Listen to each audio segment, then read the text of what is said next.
ध्यान पर विविध प्रश्न। भोजन के बारे में आपकी क्या सलाह है? गुरुदेव का कहना है कि आध्यात्मिक साधना के लिए निरामिष भोजन सबसे अच्छा है। मांस, मछली या अंडा हमारी शारीरिक और मानसिक प्रणाली में ठोसता और भारीपन पैदा करते हैं। इसलिए जो लोग इन चीज़ों का सेवन करने के आदी हो गए हैं, उन्हें सलाह दी जाती है कि वे इसे छोड़ दें। लेकिन इसका मतलब यह नहीं है कि इन वस्तुओं का सेवन करने वालों को साधना आरंभ नहीं करनी चाहिए। साधना के नियमित अभ्यास से ये लोग सहज और स्वाभाविक ढंग से मन का दमन किए बिना इसे छोड़ देने में समर्थ हो जाते हैं।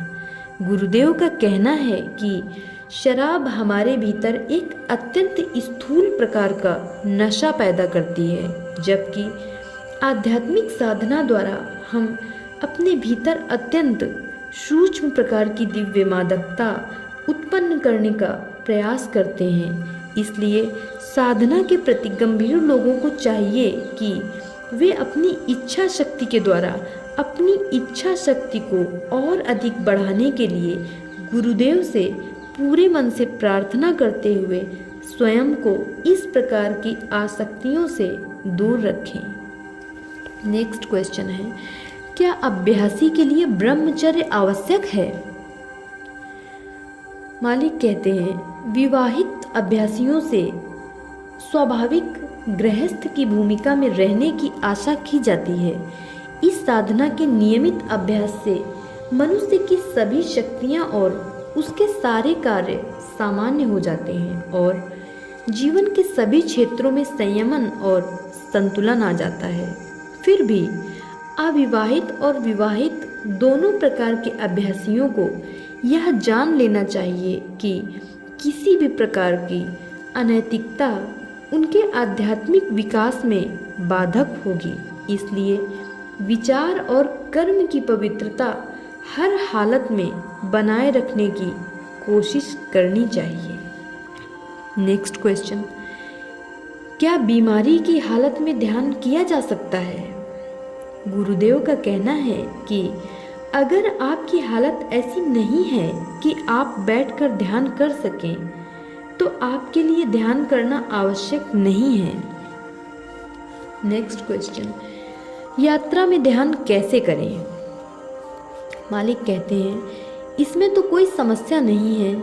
बस हो या रेल या हवाई जहाज, आप आंख बंद करके ध्यान में बैठ सकते हैं, किंतु अपने सामान का ख्याल रखते हुए। हम हर साल भारत के प्रशिक्षकों और आश्रमों की सूची प्रकाशित करते हैं।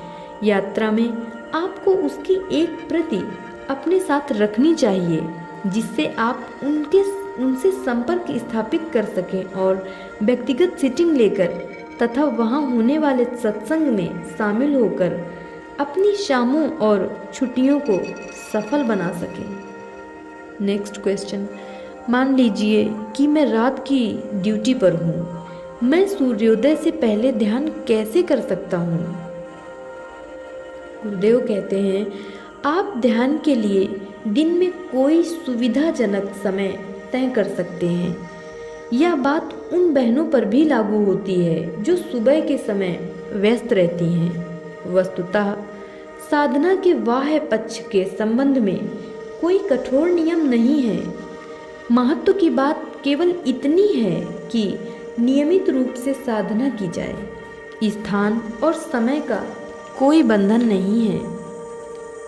नेक्स्ट क्वेश्चन, समय होने पर क्या हम दिन में एक बार से अधिक भी ध्यान कर सकते हैं? हाँ, गुरुदेव कहते हैं, हाँ, आप इससे अधिक भी कर सकते हैं, लेकिन इसके संबंध में गुरुदेव का कहना है कि एक बार में ध्यान की अवधि 1 घंटे से अधिक नहीं होनी चाहिए। 2 ध्यानों के बीच में 10 से 15 मिनट का अंतर होना आवश्यक है। नेक्स्ट क्वेश्चन, क्या ध्यान के तुरंत बाद हम सो सकते हैं? गुरुदेव का कहना है कि ध्यान के तुरंत बाद सोने की सलाह नहीं दी जाती।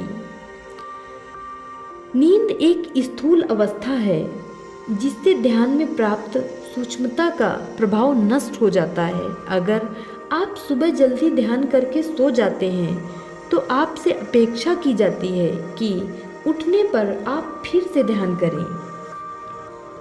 नेक्स्ट क्वेश्चन, क्या साधना शुरू करने के बाद भी हम मूर्ति पूजा, कर्मकांड और भजन आदि का अपना पुराना क्रम चला सकते हैं?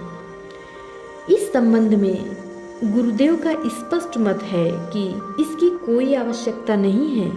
अपनी उपासना को ध्यान के द्वारा आंतरिक बना लेने के बाद इसके अन्य रूप अनावश्यक हो जाते हैं, इसलिए उन्हें छोड़ देना चाहिए।